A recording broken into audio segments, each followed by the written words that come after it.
Hi, it's Melissa here and welcome to my channel. Welcome to the Cheeky.Studio Spring YouTube Hop. First of all, I just want to say a big thank you to Tuesdae for inviting me to join this hop. I was really honoured to be invited, and I just love what I created as part of this hop.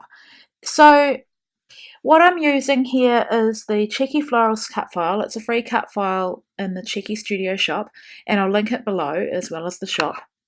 And it has a border on it, and the leaves connect to the border. So if you look closely, you'll see it on the edge. So I left it on my silhouette, and because it's pretty delicate, this cut file, I thought I would colour it while it was still attached to my silhouette mat. And this is not something I have thought of myself. I've seen Missy Whiddon and others do this. So I'm just using my close to my heart watercolours. I am no artist at all, but I decided to use the Cute Girl collection. I don't have any Cheeky.Studio products here, and there wasn't enough time for me to order and get them to New Zealand in time, so that's why I was really keen to use a cut file. So I'm using the Cute Girl collection from Crepe Paper, and I didn't buy all of the collection, but I have some left, and I'm always keen to use it up. So with 3 girls, I think it's the perfect collection.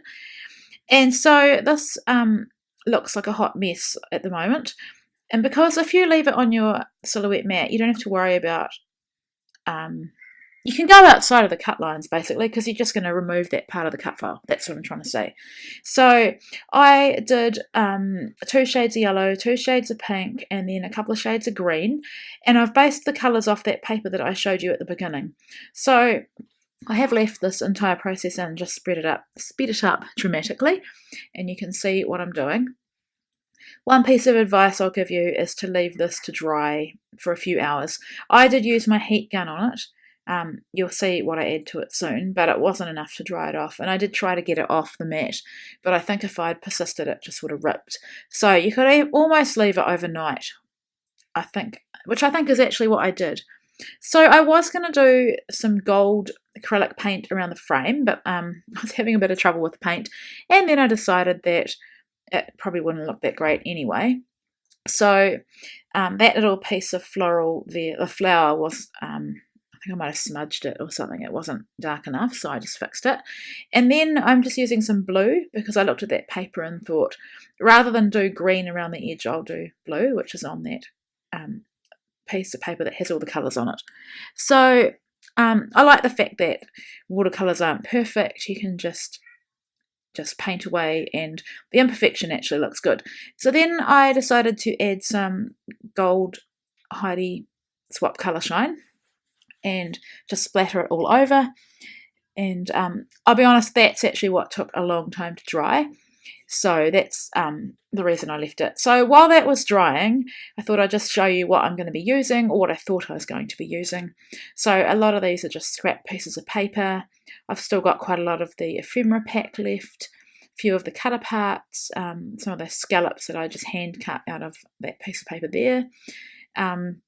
This piece of paper that I haven't used much of, and then these just beautiful enamel, almost enamel die cut, not die cut, enamel stickers. Sorry guys, I have had a big 2 days at work, and my job is quite mentally demanding, so if I sound like I can't talk properly, my brain has been very busy.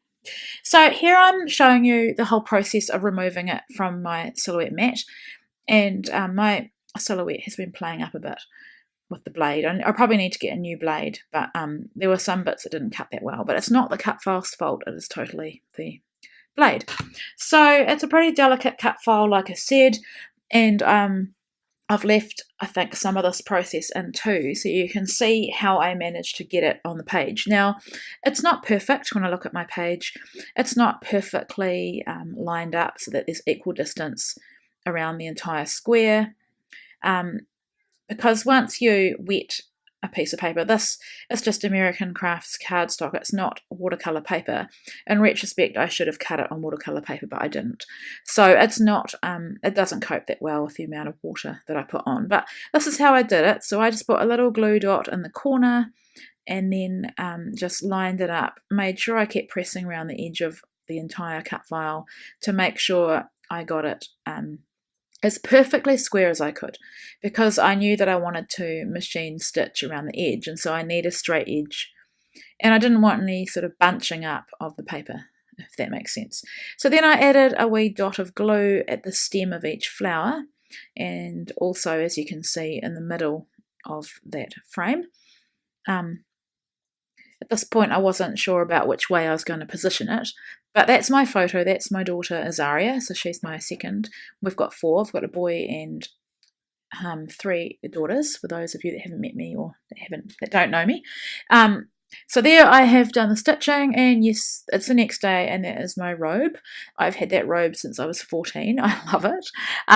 So basically I got up, and before I even got ready for the day, before I went to work, before I'd even had a shower, I needed to get this layout done while the light's good. So a lot of you are in spring right now. We're in here in New Zealand it's autumn, or it's fall, and so the light is not great in the afternoon, so I wanted to get this done in the morning. Now this is amazing for me. This is the only piece of pattern paper that makes it onto the entire layout. It was just part of the cut apart. I felt really odd not using pattern paper. I don't know if any of you have ever made a layout with no pattern paper, but it certainly does feel strange. So for the adhering of the flowers and leaves, I knew that I wanted to pop some elements up. Originally, I thought about just popping up the actual flowers. Then I thought, hey, why not challenge myself with patience, which I'm not that great at, and put these little mini Stampin' Up! Dimensionals on all of the leaves and the flowers. And it was a bit painstaking. I'm not going to make you watch all of it, but it was certainly worth it. And so here, that's the morning sunlight coming through, which I had a bit of difficulties with. But yeah, so here it's all popped up. I think I missed one of the leaves, and I go back and do that later. And I'm just going through the chipboard sheet to see what's going to work. This daughter, my daughter Azaria, is in this photo 8, yeah, spring last year, so which is September. So I don't want to have anything too cutesy for this page, and it's basically we went to visit a friend of mine, and she had this beautiful flowering cherry tree, and you will laugh at this, but I remember thinking I really need to take a photo of some blossoms for a layout if I ever have to do a spring one. And so when Tuesdae asked me to do this and the theme was spring, I immediately thought I've got the perfect photo for this layout. So yeah, what else can I tell you while you're watching? Tuesdae is very generously giving you 10% off, and the code is guest10, so I have that written below as well. And if you head on over to the shop, you can enter that as you check out.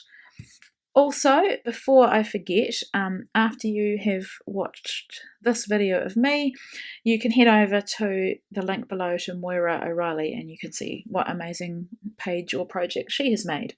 So now I'm at my favourite part of any layout, which is embellishing. So I'm really making an effort to try and use up the bits and pieces of this collection. I've learnt that hoarding it doesn't really get you anywhere. We buy these things because we want to use them, and I have found that if I don't use things, eventually they end up in this box of stuff that my kids play with. And my girls all love this collection so much.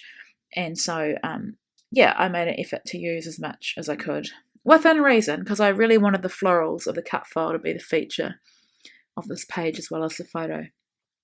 So I removed that adorable. It didn't really, the colours didn't work with I think with the delicate nature of the cut file, so I'll save that for something else. And I don't know if it really worked with the photo. I mean, she is adorable, but adorable is a word she uses to describe her little sisters, and it's not really one I'd use to describe her. She's lovely and beautiful and kind and sweet. But yeah, so I wanted to use that word hello because I love the colours in that enamel kind of sticker, and then the actual thickers from the collection, I use them to spell the word spring. So I finally got that little, I don't know what you call that, rubber charm heart on the page. I just used a bit of liquid adhesive, which is fine. and now I am doing my journaling, and I found that in the end the perfect spot for the photo was where it is, and the perfect spot for the journaling is where I'm writing it now. So I'm just writing what I told you, that we went to my friend's house and I saw the beautiful flowering cherry tree and had to take a photo of Azaria, and she was more than happy for me to take a photo of her. So that is my layout. Thank you to Tuesdae. I have absolutely loved being a part of this. I love your products and I love your cut files, and I hope you guys enjoy the YouTube hop and head on over to the shop and have a look at her gorgeous products for yourself. Thank you so much and take care.